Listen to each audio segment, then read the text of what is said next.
नमस्कार मित्रांनो, मी आकाश Kharat, blessing property आणि गोल्डन सर्व्हिसेस मध्ये तुमचे सहर्ष स्वागत.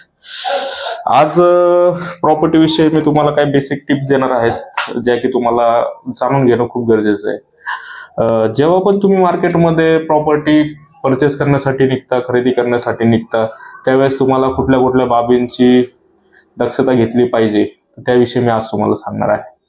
तर ब्लेसिंग प्रॉपर्टी हा फर्म गेल्या 8 ते 10 वर्षापासून या रिअल इस्टेट क्षेत्रामध्ये काम करत आहे. वेगवेगळ्या कस्टमरशी भेटून वेगवेगळे बिल्डर, वेगवेगळे लोक, एजंट्स आहेत, बँकर्स आहेत, त्यांच्यामुळे भरपूर काही एक्सपिरियन्स आपल्याला रोज मिळत असतो. तर तो एक्सपिरियन्स तुम्हाला शेअर करण्यात टिप्स तुम्ही जाणून घेतल्या पाहिजे. महत्वाचं काय आहे की जेव्हा पण तुम्ही प्रॉपर्टी परचेस करण्यासाठी निघता, तेव्हा भरपूर वेळा मी बघितलेलं आहे की भरपूर सारे क्लायंट 4 महिन्या अगोदर, 5 महिन्या अगोदर मार्केटमध्ये प्रॉपर्टी सर्च करतायत. पण तसं करू नका मित्रांनो, कारण की तुम्ही 4 ते 5 महिन्यापूर्वीपासून प्रॉपर्टी सर्च करताय. तुमचा घेण्याचा प्लॅन आहे 4 ते 5 महिन्यानंतर. तुम्ही आत्ता मार्केटमध्ये प्रॉपर्टी बघताय. असं करू नका, कारण की तुम्ही जी प्रॉपर्टी बघताय, जो रेट तुम्हाला देण्यात येत आहे आजचा, तो तुमचा 6 महिन्यानंतरचा नसणार आहे. उदाहरणार्थ आपण सोन्याचं बघूया. जर मी 6 महिन्यापूर्वी सोन्याचा रेट जर 1 लाख रुपये असेल, तर आज सोन्याचा रेट 1,20,000 रुपये किंवा 1,30,000 रुपये, बरोबर. तर सोन्याचा आणि प्रॉपर्टीचा रेट तर वाढणे हे तुम्हालाही माहिती आहे. मग त्यानुसार तुम्ही काय करा की जेव्हा पण तुम्हाला प्रॉपर्टी घ्यायची, तेव्हा तुम्ही 1 महिना अगोदर तुम्ही कंटिन्युअसली तुमच्या कामाच्या सुट्ट्या करून किंवा टाइम काढून तुम्हाला येणं भाग आहे.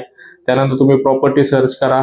प्रॉपर्टीमध्ये तुम्ही जास्त पण ऑप्शन पाहू नका, कारण की जेवढ्या पण तुम्ही ऑप्शन पाहताल तेवढं तुम्ही कन्फ्यूज होताल.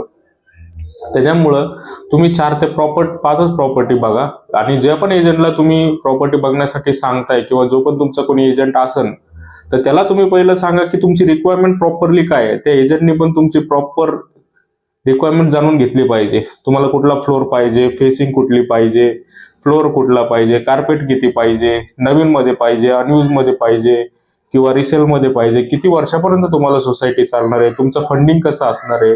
तुम्ही कुठलीही प्रॉपर्टी घ्यायला निघाले तर तुमच्याकडे 7 ते 8 लाख रुपये किंवा 6 लाख रुपये तरी असणं गरजेचं आहे. 1 BHK जर तुम्ही घेत असाल तर 3 लाख रुपये ते 4 लाख रुपये तुमच्याकडे असणं गरजेचं आहे. बाकीचं 90% लोन तर सर्व करून देणार बँक. आणि त्यानंतर जर तुम्ही 2 BHK घेत असाल, तुमच्याकडे 6 ते 7 लाख रुपये तुमच्याकडे असणं गरजेचं आहे. तुम्ही जेंट्सच्या नावावर जर कोणी पुरुष फ्लॅट घेत असेल किंवा त्याच्यासोबत को अप्लिकंट त्याची मिसेस आहे, तर त्याला 7% स्टॅम्प ड्युटी. आणि जर कोणी सिंगल लेडी आहे की जी वर्किंग मध्ये आहे आणि तिचा बिझनेस आहे किंवा ती तिच्या नावावर एकटीवरच लोन करणार आहे, तर त्याला 6% गव्हर्नमेंटने आपल्याला सुविधा दिली. 1% तुम्हाला बेनिफिट आहे. 1 BHK घ्यायला निघाला तर 3 ते 4 लाख रुपये तुमच्याकडे असणे गरजेचं आहे. त्यानंतर तुम्ही प्रॉपर्टी सर्च करा, त्या प्रॉपर्टीचे डॉक्युमेंटेशन चेक करा. त्या चेक केलेल्या डॉक्युमेंट तुम्ही ॲडव्होकेटला दाखवा किंवा तुमचा कोणी जवळचा कोणी एजंट आहे त्या एजंटशी तुम्ही डिस्कस करा. आणि त्या एरियातला तुम्ही पहिला भाव जाणून घ्या की एरियामध्ये काय भाव चालू आहे. याच्यामध्ये भरपूर काही क्लायंट कन्फ्यूज होतात की रेडी रेकनर रेट आणि market rate. Ready reckoner rate हा ऑब्विसली तुम्हाला मार्केटमध्ये कमीच मिळणार आहे, कारण की मार्केट रेट आणि रेडी रेकनर रेटमध्ये थोडाफार गॅप असतोच. ठीक आहे. तर तुम्ही जी स्टॅम्प ड्युटी भरणार आहे, तुमचं फंडिंग कसं असणार आहे, ते सगळं तुम्ही पहिलंच अगोदरच समोरच्याशी डिस्कस केलं पाहिजे, ओनरशी डिस्कस केलं पाहिजे. जेव्हा पण तुम्ही प्रॉपर्टी घेताय त्यावेळेस तुमचे डॉक्युमेंट काय काय असले पाहिजेत ते मी तुम्हाला पुढच्या व्हिडिओमध्ये सांगणार आहे.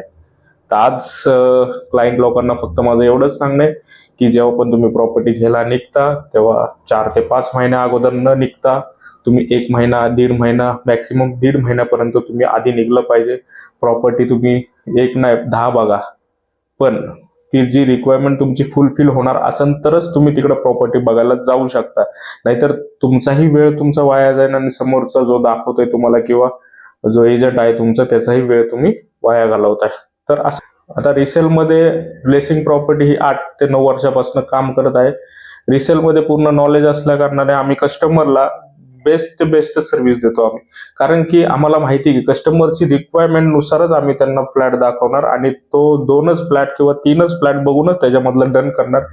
ही आमची स्किल आहे ब्लेसिंग प्रॉपर्टीची, की तुमची रिक्वायरमेंट फुलफिल झाली पाहिजे, की तुम्ही जी पण प्रॉपर्टी आम्ही तुम्हाला दाखवणार ती तुमच्या रिक्वायरमेंट मध्ये बसली पाहिजे आणि तुमच्या बजेटमध्ये बसली पाहिजे. Budget is most important. Budget तुम्ही किती सांगताय समोरच्याला किंवा काय सांगताय. तुमचं जर बजेट आहे 50 लाख रुपये तर तुम्ही 50 लाख रुपये सांगा. कारण की काय काय लोक काय करतात की 50 लाख रुपये त्यांचं बजेट आहे तर ते 40 लाख रुपये सांगतात. तर 40 लाख रुपयामध्ये धानोरी किंवा लोहागावच्या एरियामध्ये 2 BHK प्रॉपर्टी येणं शक्य नाहीये. जरी तुम्हाला आली ती प्रॉपर्टी तरी ती प्रॉपर्टी त्या 40 लाखाच्या हिशोबानेच असणार आहे. कारण की त्या बिल्डिंगला लिफ्ट नाही किंवा डॉक्युमेंट अनकम्प्लीट आहेत किंवा एक्सेट्रा भरपूर काही कारण त्याचे असू शकतात मार्केटमध्ये. आणि ब्लेसिंग प्रॉपर्टी काय करते की मार्केटमध्ये जी 1 रुपयाची गोष्ट आहे ना ती 70 ते 75 पैशाला 80 पैशालाच आणण्याचा प्रयत्न करते. ठीक आहे. असे भरपूर काही लोक जुडले गेलेले आहेत. तुम्ही बाजूला बघू शकता खूप सारे क्लायंट या वर्षीचे आहेत. तर नवीन नवीन प्रॉपर्टीचे अपडेट जाणून घेण्यासाठी ब्लेसिंग प्रॉपर्टीला फॉलो करा, सबस्क्राईब करा, लाईक करा आणि तुमच्या बेल आयकॉनवर क्लिक करा. धन्यवाद.